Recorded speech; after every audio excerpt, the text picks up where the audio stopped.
Welcome into this Five Clubs conversation. I'm Emma Carpenter, and welcome to my segment where we talk all things college golf. Now, as we know, a big part of college golf is the postseason and who gets the opportunity to compete, to get the chance to compete at the national championship. Now, this process of selection is very complicated. So I thought that it would be a great idea to sit down today with the chair of the selection committee for the NCAA Division I men's golf, and that is Connie Hurlbut. I'm really looking forward to just learning more all about the selection process and which teams and which players get these opportunities to compete, and also which teams get the opportunity to host a regional and which teams and individuals are going where. So I'm very excited to talk with Connie about all of these things, and I know that you're going to enjoy the listen today.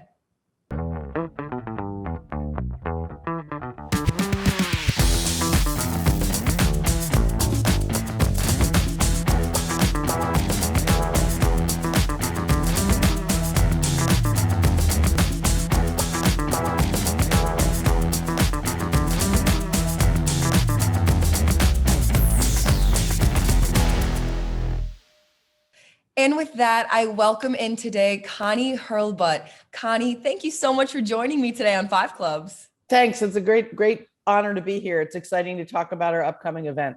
You just got back from an NCAA men's golf regional in Oklahoma. Is that correct? Mm-hmm. Yep. We had a last minute site change on the men's regional side where Alabama was unable to act as a host for us this past weekend. And the committee decided to give the opportunity to host to, at that point, the number one team in the country, probably still the number one team in the country, Oklahoma. And they turned it on for us really quickly and did a phenomenal job hosting for us and giving a tremendous championship experience to our student athletes who were in Norman for the week. It was great. Absolutely. Well, I'm glad to hear that. I definitely want to touch on that a little bit more. But first, Connie, so you have had over 30 years of experience overseeing collegiate athletics. I know you worked with women's basketball a little bit. Now you're the chair of the selection committee for Division I men's NCAA golf. Mm-hmm. Can you tell me a little bit about that process of how you got into golf to be on the selection committee for the NCAA? Sure. I've spent most of my career in intercollegiate athletics working for conference offices, but with that overseeing a lot of conference championships. And when I was at the Western Athletic Conference back in 2009 to 2017, managing our men's and women's golf championship was part of my responsibilities there. And I really loved it. I mean, I can't really say I'm a golfer. I'm a golf fan more than a golfer. And I really enjoyed it and really enjoyed the experience of understanding more about managing the event. I had an interest then in trying to serve on the committee, which I was fortunate enough to do. The NCAA has a selection process to serve on sports selection committees. So I was fortunate enough to be selected. My first year was 2018, back when the championship was at Karsten Creek. I became the chair, was supposed to start the chair in 20, obviously with the pandemic, that didn't happen. And my role on the committee, as everyone's got extended a year because of that. So I'm in my third year now, my fifth year on the committee, and my third year as chair.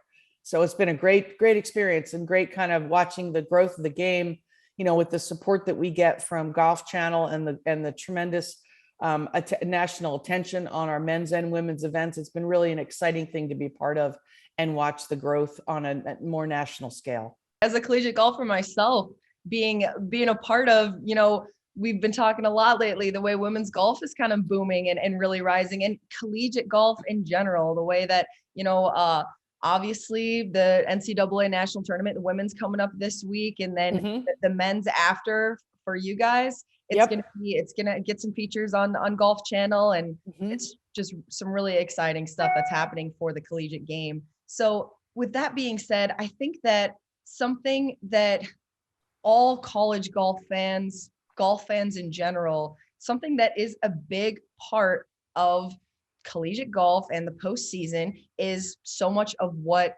your role is and what you do as a part of the committee, and that's the selection process for regionals, and which teams and which individuals ultimately get a chance to advance to compete at the national tournament. So Sure. there's all kinds, as we know with golf, there's so many different factors similar to other sports. There's a formula, there's win-loss record, there's strength of schedule, there's scoring differential. Can you explain to me, we can talk about team and then we can talk about individual. Sure. Can you explain to me kind of the process, the formula that goes into which teams are selected for a postseason spot? Yeah, I think you're right. There are a lot of different factors that go into it. It's not just our ranking. It's not just win or loss. If you did it that way, you wouldn't need a committee. But the committee, we take it obviously very seriously. It's a very important part of our function. It's really the most important thing we do because of the opportunities it affords our student athletes and institutions. We look at a variety of factors. I think it was nice to have a little bit of normalcy back to the collegiate golf season this year that wasn't there last year. Clearly everyone kind of pays attention to their golf stat ranking. And we do have on the men's side that doesn't exist on the women's side, a 500 rule where your team needs to have recorded a 500 winning percentage to be considered for the field, which is an eliminating factor for some teams that may be highly ranked, but again, not making that 500 barrier. Is that it, Connie? Is that a newer change? It's been in effect. I'm sorry, I can't quote it. I know it's something that the men's committee has adopted as long as I've been on the committee. It certainly predates me on the committee. The women have elected not to do that for different reasons. That would be a question for Julie. But from the men's perspective, we think it just kind of adds to the overall look at the whole field. I think one of the challenges as a selection committee to a sport like golf is you don't get a lot of interaction between all the teams during the course of the season, where you may in a sport like basketball or football or lacrosse or something like that. It's very difficult. You don't nearly have the head-to-head comparisons available to you by and large when you're selecting the whole field in golf that you may, excuse me, in another sport. So we look at all those factors. We look at how healthy a team is. We look at, see what their lineup is and see if it's been consistent. And then there's, as you said, there's a bunch of factors. I think, again, I think when you have a metrics like a golf stat, it does sort of add a little bit of a consistent ranking that you can kind of look at, because obviously all those rankings affect teams the same way. So you can kind of look at that as a starting point. But I want to be clear, and I think we've been clear in the past, that certainly not just, straight down on a golf stat ranking. You wouldn't need a committee if you did that. You mentioned consistency of lineup. Can you explain a little bit further?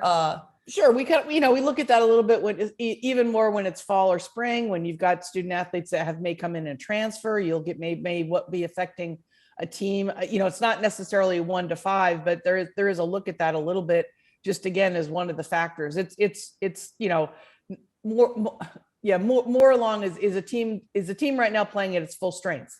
It's funny. I did a podcast. My very first podcast was with Texas's Cole Hammer, and they were without the Cootie twins for the first half of the spring. Yep. And it's kind of interesting. Of course, I mean, they've got great depth and they ended up making it to the national tournament. But it's interesting to think that, those two players out of the lineup does make a significant difference. And is that maybe kind of something that would play a factor there? I think it's safe to say, I don't know that it, let me try this, Emma. I think it's a factor. How big of a difference it makes, it's hard to say. It's much more on a case-by-case basis. Obviously Texas is a very strong team this year. They actually advanced from the Oklahoma regional. So I had the opportunity to watch them play last week. And they're a good, strong team that you would expect to be coming out of a regional.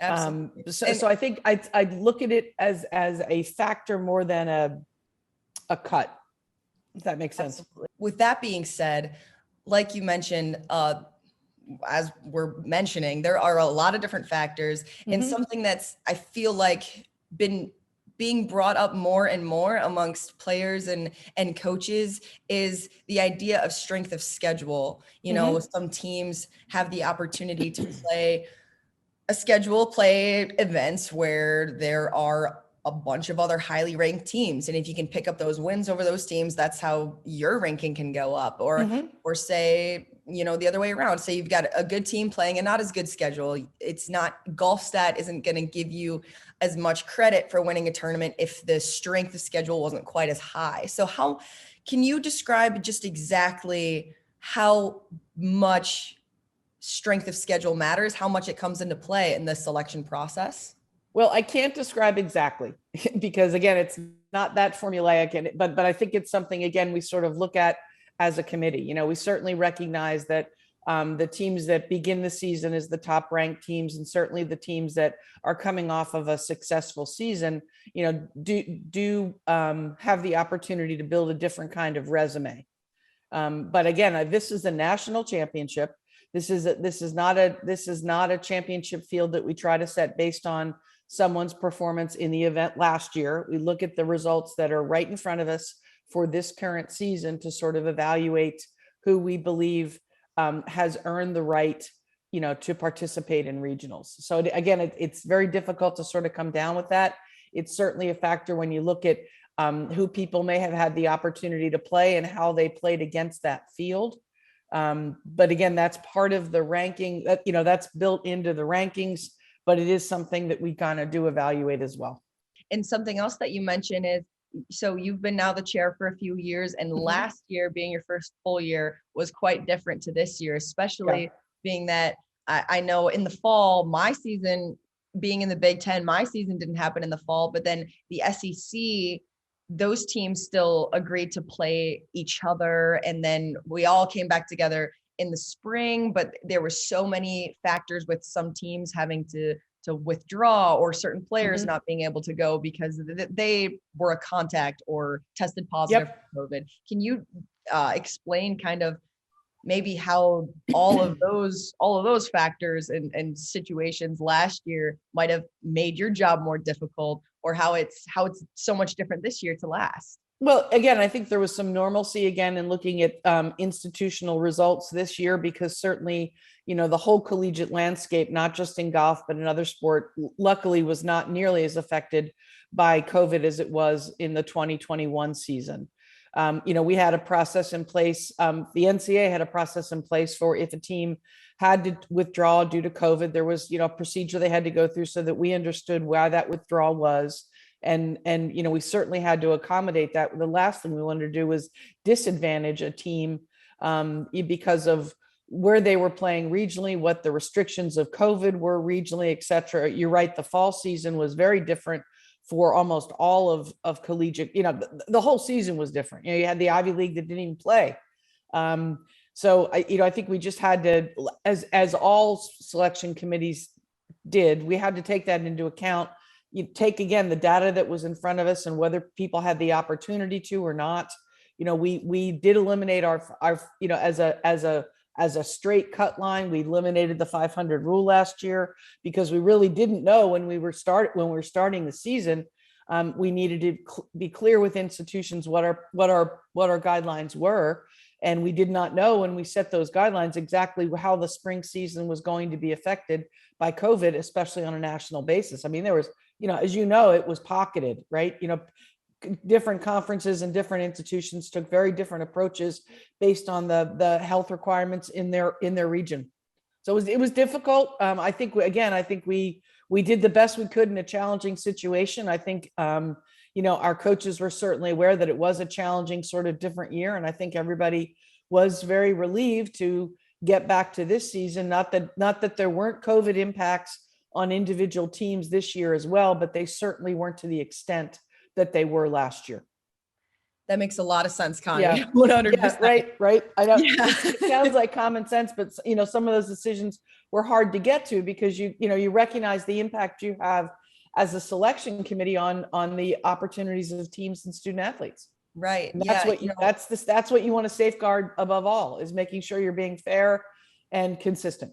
Yeah. And as a committee that oversees all of the Division I schools across the country, where, like you said, everyone, even politically, everyone's got all these different opinions, and I can't even imagine how difficult that probably was to, like you said, keep things fair. And again, going back to last year, adding the whole testing component to our regional sites, it was again, I think I can speak for the committee when I say it was kind of nice to go into this weekend not having to be as nearly concerned about some of those very important aspects of last year's event, but things that we really didn't have to worry about this year. It was nice to see our student athletes be able to compete without that burden. So with that being said, something else aside from making it, if you're not fortunate enough to make it to regionals as a team, there is always a chance that if you had a good enough season as an individual, you could get a chance to go as an individual. Yep. So there are 6 regional sites and 13 teams at each one, 5 advanced, as well as 10 individuals. And correct me if I'm wrong, but I believe the top 5 individuals not a part of a team who advanced go on to make it to nationals. Is that correct? Some of our sites had 13 teams and 10 individuals, and some of our sites had 14 teams and 5 individuals. Oh, I see. So it's a little bit of it's a variant. I always forget the overall number. But in terms of getting to Grayhawk, the top individual at each site advances.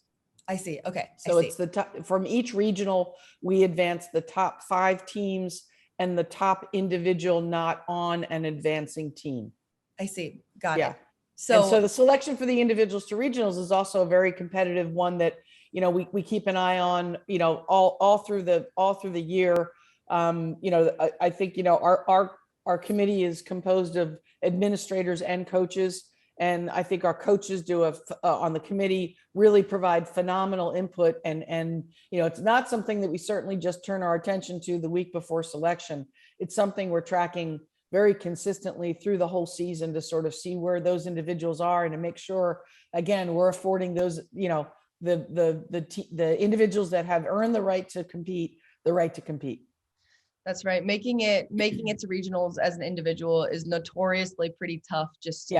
Being that you can't really have a tournament where you make a mistake. You have to stay pretty solid. Well, and I think the other thing, and your perspective on this would be interesting for me to hear too, as a collegiate golfer, is I think the experience of competing at an individual at a regional is not an easy one either. It's very different than how you've competed the rest of the season with your team around you, and here you are just. You're just posting your own score. I give a lot of credit, to those individuals. And I think we have created a good experience for them, but I can imagine there's a lot of pressure there as well.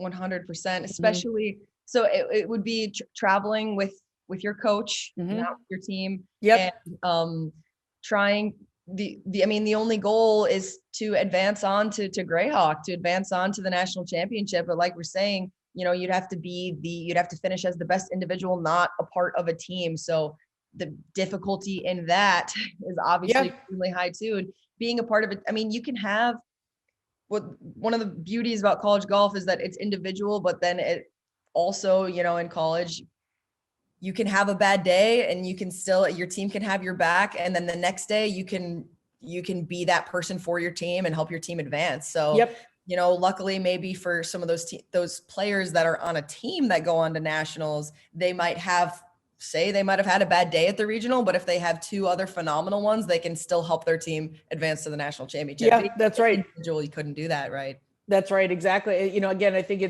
it's interesting kind of watching them play. The individual that advanced from my regional was a young man from South Carolina, and his team was in the hunt the whole time too. And then they don't make it and he makes it. And, our number 2, I believe was playing as a pure individual.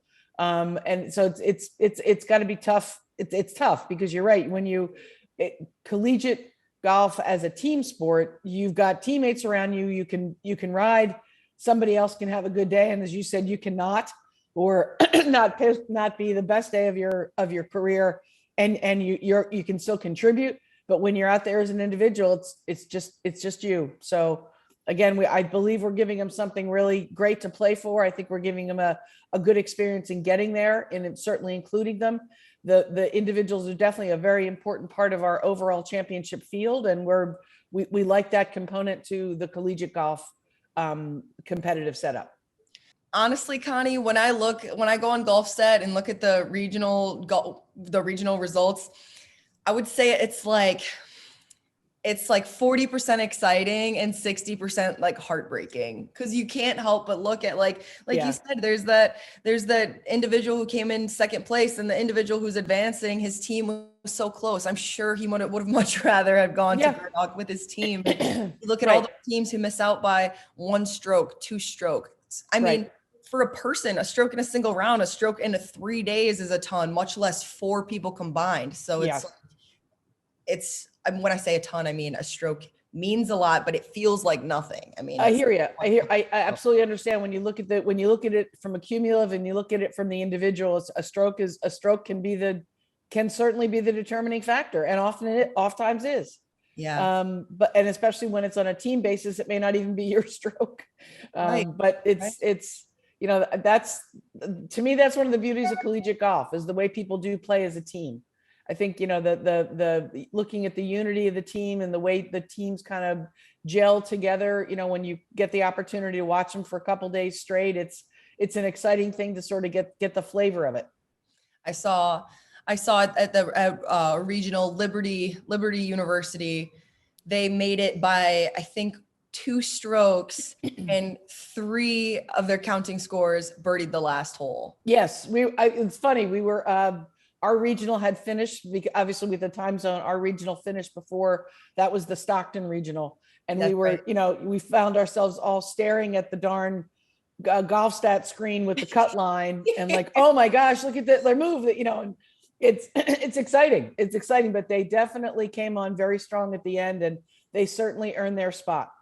At the end of the day, we talk about 1 stroke matters, and 1 stroke truly does matter. And those people who really who get it done at the end of the day. And I mean, how much determination and perseverance that shows, for sure. Right. So with that being said, talking about regional sites, regional selections are always announced the first Wednesday of May, but I know that the sites are decided well in advance. Yes. So as of now, I know the sites for regionals are decided up until 2026. 2026. So, yep. So can you tell me a little bit about just how those sites are decided? Yeah. The NCAA has a bid process and a bid cycle for all of their championship sites. So when we as a NCAA men's golf committee, we're looking at sites for 23 to 26. It's the same timeline that all other sports are looking at site timelines. So it's looked at as an entire process for NCAA championships, not just for men's and women's golf, because it matters. We wouldn't want to put a regional on top of a softball regional on top of a lacrosse regional, that kind of thing. Institutions bid to host. And they usually put in for any of those 3 years. If they have course restrictions that restrict them, they're year specific. But most institutions, when they enter to host, they give us the opportunity to select them in any of the 3 years that we may be selecting. And we do that in advance. And there's a component that we look at the course. We look at there's an RFP for the bids that includes hotel and amenities and all the other amenities that kind of go into it. You look at where the airport is, look at ease and all that kind of stuff.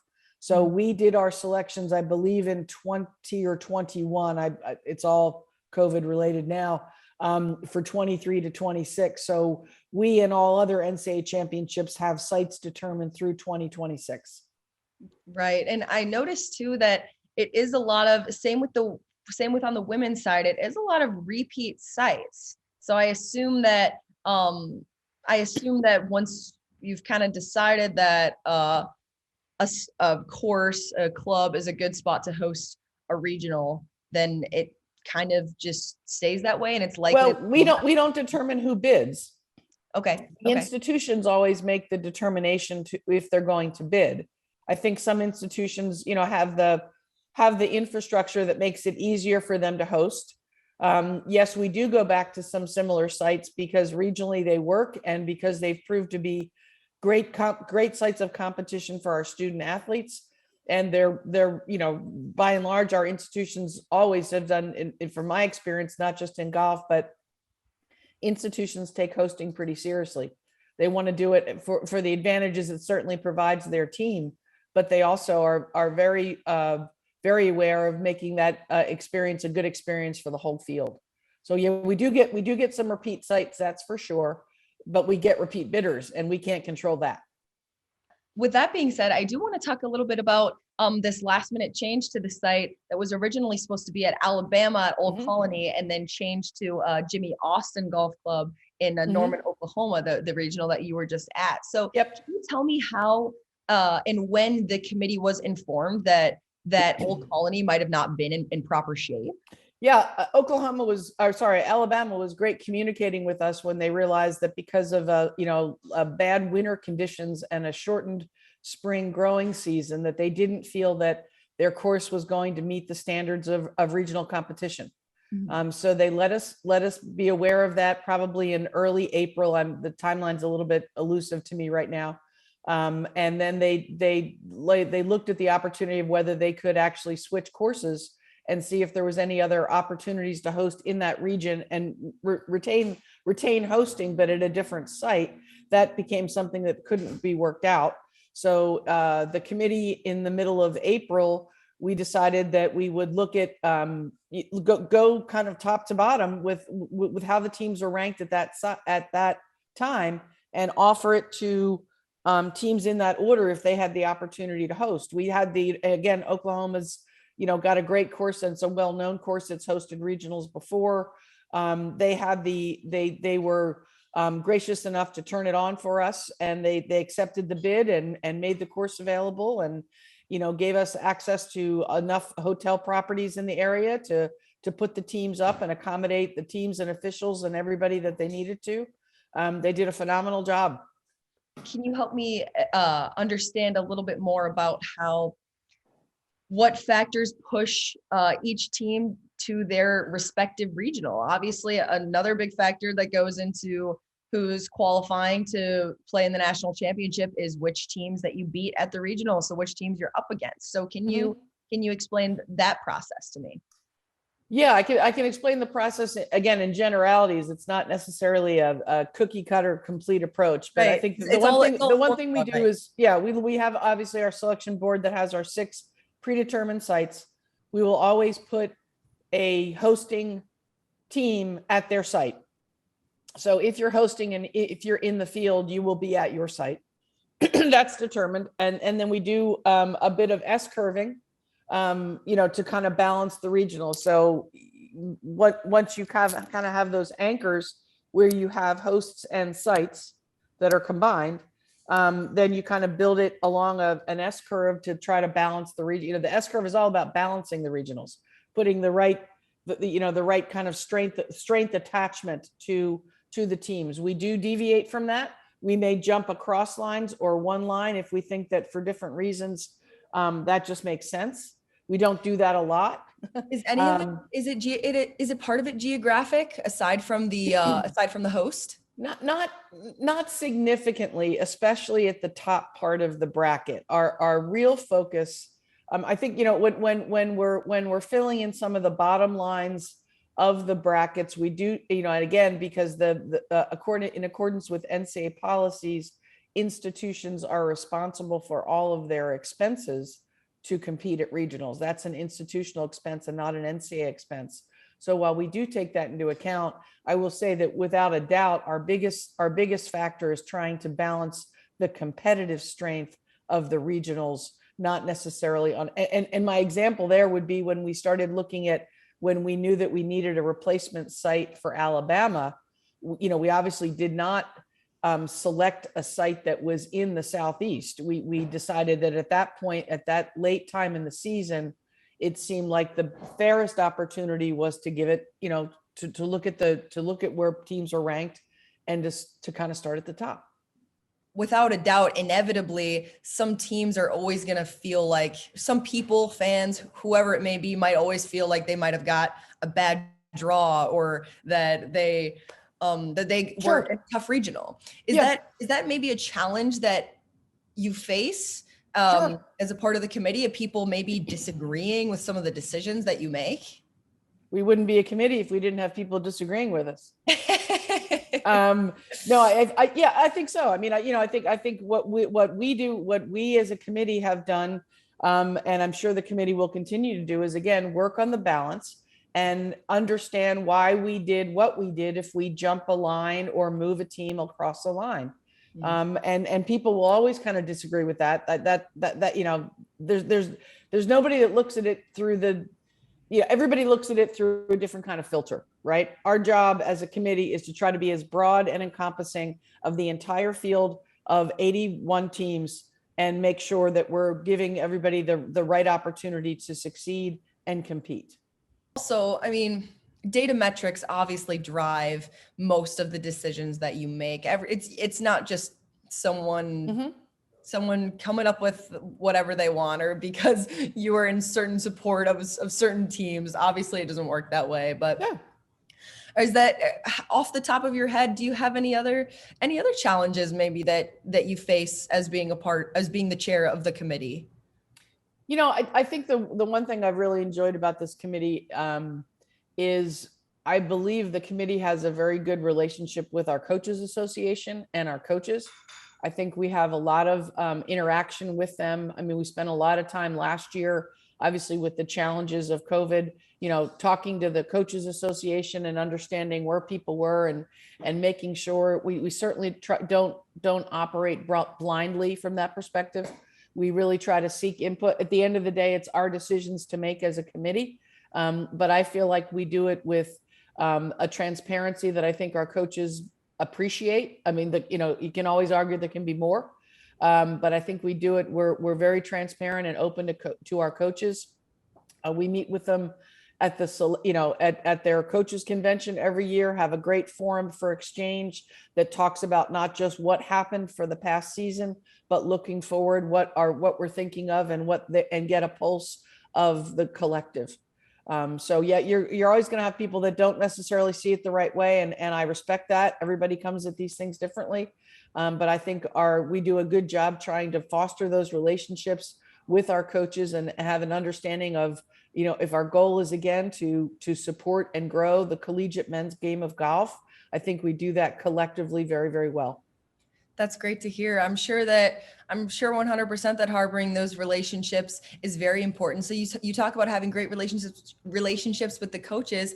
I wonder, do you have what kind of correspondence do you have with the women's golf selection committee? We work with them as a committee. We meet together in the summer. Again, because of the similarities of the sport, there's certainly things that Julie and I will talk about with the NCAA or without the NCAA during the course of the season, just to understand. I think when it comes down to, and those are kind of, I would say those are more global things than issues around selection.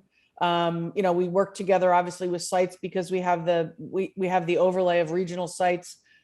Obviously you're not going to put a regional most likely at the same course back to back. So we work together with the committee, but I think each committee certainly has its own autonomy to do with what they think is in the best interest of their constituents. Sure. You talk about having a regional site back to back. I noticed when I was looking at the future regional sites that the Jimmy Austin Golf Club was supposed to host a regional next year. The Oklahoma regional that we've been speaking of. So will that perhaps flip-flop with Alabama, or will that?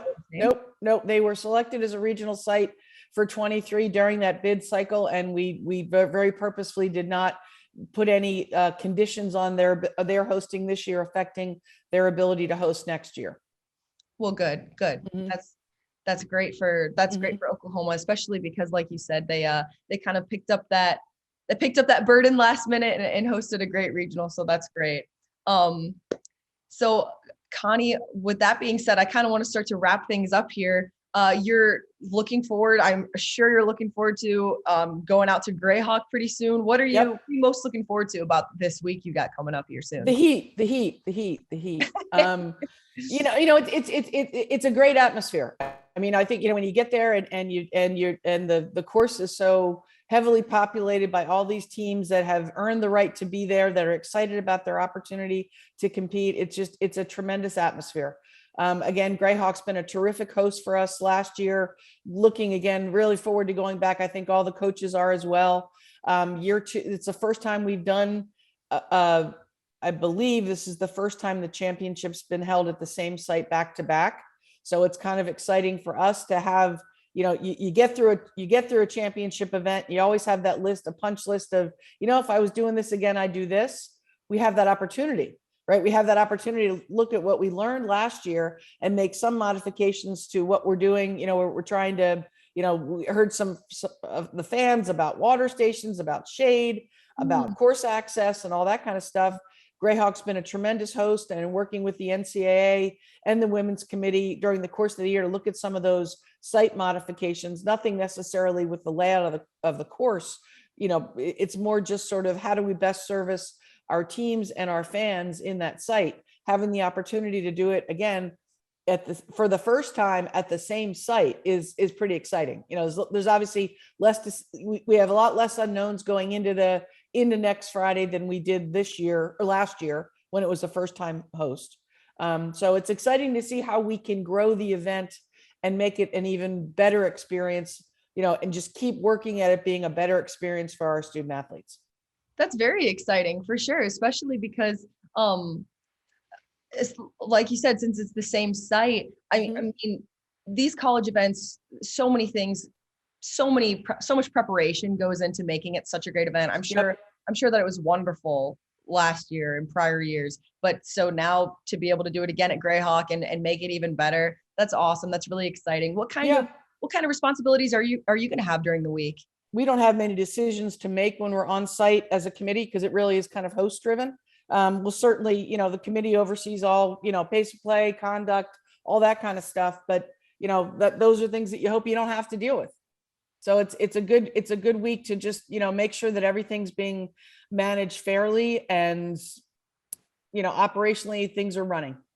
It's more of a celebration, probably. It's more of a celebration, and it's exciting for, I think, the whole committee to get there and see the culmination of it. We do a lot of work in prep, and again, it's our goal to host it as a first class event. And we felt really good about it at the end of last year, and it's exciting to, have hopefully some of that replication, and it's not stress free, but it's very, there's a great sense of reward when it's completed successfully. Right. Well, I am definitely going to be looking forward to following along. Connie, thank you so much for joining me today on Five Clubs. I've had such a nice time just learning more all about the selection process and your role and all of it together. Like you've said, the culmination of all of it coming together and the coming weeks is really exciting. And well, thanks. It's a great time to be a collegiate golf fan, because we can all follow along two straight weeks of great competition at the highest level. Absolutely. Thank you so much again. Okay. Thanks, Emma. Wow, what a great conversation that I had here today with Connie Hurlbut, the chair of the NCAA Men's Golf Selection Committee. Being a collegiate golfer, there were still so many aspects of this process that I knew that I needed to learn and wanted to learn, because I know that I'm going to be looking to compete here for a chance to play at Grayhawk next year for a national championship. I hope that you as a fan were able to take away as much from this conversation with Connie as I did. And we wish the best of luck to all of the Division I men's golfers competing at Grayhawk here just in a couple of short weeks. See you next time on Five Clubs.